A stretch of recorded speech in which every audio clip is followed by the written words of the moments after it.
you're thinking it'd be so much better if I skated in, but it's not happening. not a chance today. So let me introduce myself. I'm Jo. When I was younger, I was massively into roller skating, and me and my dad had a matching pair of inline roller skates, and every weekend we'd go out and use them.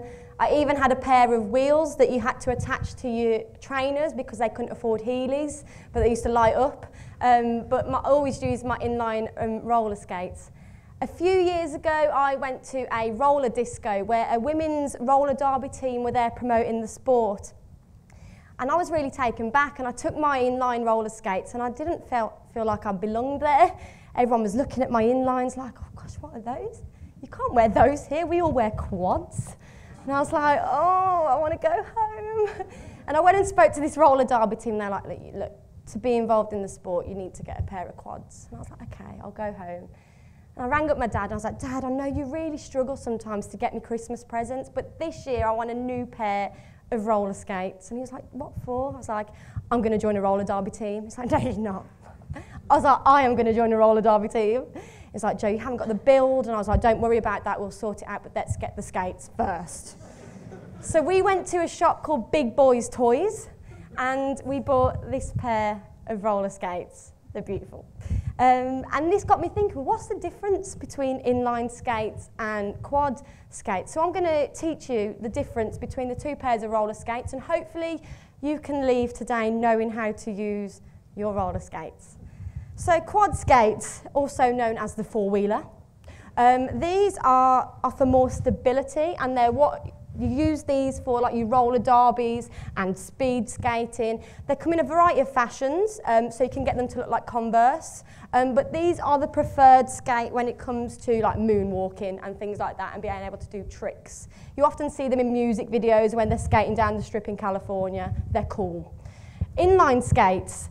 So these are also known as rollerblades, and these are also for speed skating, but a lot of roller hockey teams use these, but they're not as stable as the classic quads. So there you go, that's the difference.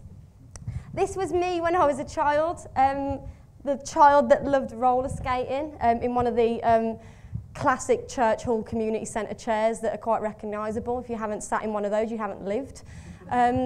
But all seem happy and well, but it wasn't the case at home. I grew up with my mum and granddad. My mum was disabled. She was in a car accident before I was born, was told that she couldn't have children, but here I am today. But that trauma led her to drink alcohol. So growing up, I had a disabled alcoholic mum that I cared for. I was responsible for putting her to bed when she'd had too much, for breaking up fights when she got too aggressive, and just offering her the general care that she needed.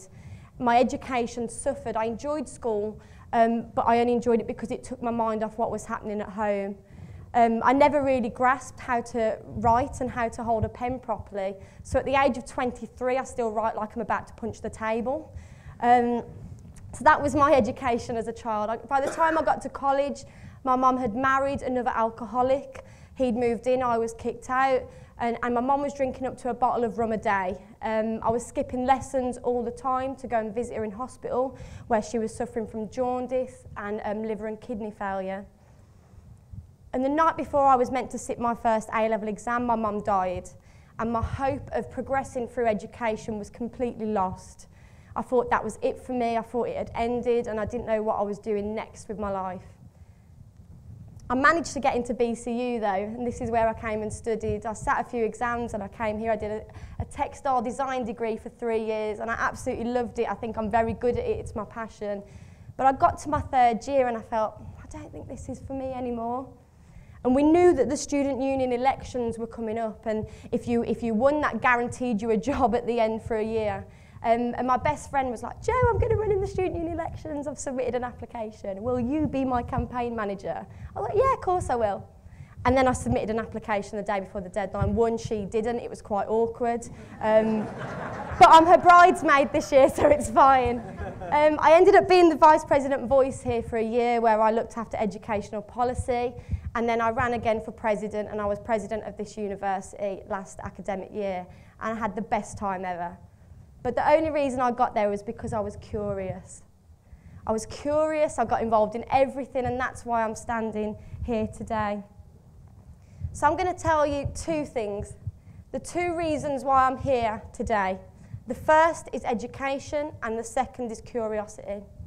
A lot of people will say education transformed my life, and that certainly resounds with me. Education did transform my life, but first and foremost, education saved me.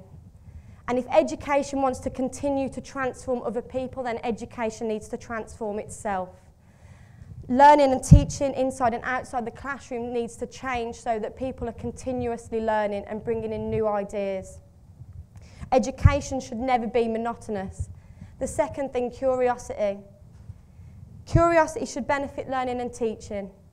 It should benefit our ongoing development outside of work, outside of school, outside of university, and it should influence the development of new ideas, new ways of thinking, new ways of working. Why do we often limit ourselves in work to just the things we know? And in education, we limit ourselves to a curriculum that's already been designed for us. And it's got me thinking, whose responsibility is lifelong learning? The ownership is on us to continue to develop, but I also believe that people in authority should be creating spaces for people to also flourish and continue that learning. So this was me when I graduated with my granddad, who I live with. Bless him. Granddad Jim, you can call him.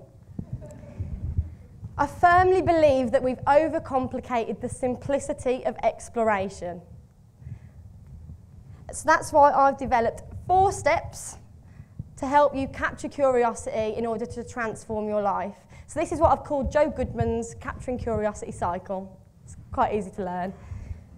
So the first, create. I hope I created some curiosity by bringing in roller skates and the title of this talk. And often we need that catalyst to capture.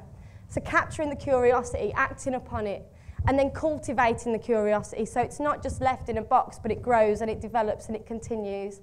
And then celebrating the curiosity at the end.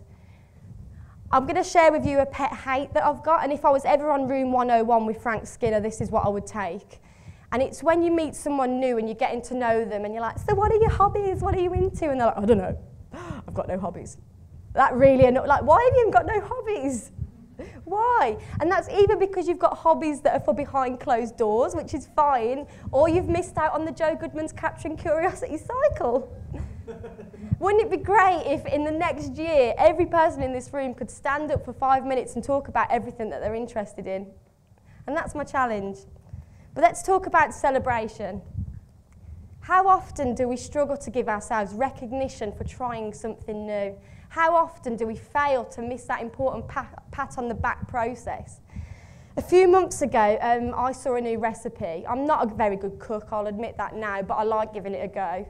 And I'm quite addicted to the online videos that you find on social media that show you how to cook recipes really quick.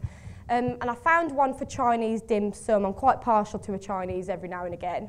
And I thought I'm going to try and make some dim sum myself from scratch, not go to a supermarket and buy it all, but I'm going to go from scratch. And I invited my other half round, and on the table there lay a Chinese buffet. And he was like, what are those? I was like, that's dim sum that I've made. And he was like, doesn't look like dim sum. No, they look like Oriental Cornish pasties. But I was like, okay, I'll do the first bite so that you don't get salmonella. And I took a bite and I was like, that was awful. I'm not making these again. And I was like, please don't eat them. And he was like, no, I'll eat them to be polite. And he did, and he was ill the next day. So I will never make Chinese dim sum again. And the reason I'm telling you this is because if I'd have took the time to cultivate that curiosity and perfect that recipe, I might be in a Michelin star restaurant now making dim sum. I know that's a bit unrealistic, but I'm aiming high. But that's the point I'm making. I'm just going to take you back to these roller skates. They're so beautiful. There's actually something really, really interesting about these roller skates, and that's that I've never worn them. I've never used them, only for this photo that I took, and even then I put them on the wrong feet to start with. But I was curious about roller derbies and roller skating, and we went to Big Boys Toys and we picked these out, and I was like, yes, this is the start of my roller derby career, and I never ever used them. So my question to you today is, what are your roller skates? What's the curiosity in your life that you need to revisit in order to unlock transformation? So my challenge to myself, I'm speaking to myself as much as I am to you today, my challenge is get up and put on your skates again. Thank you.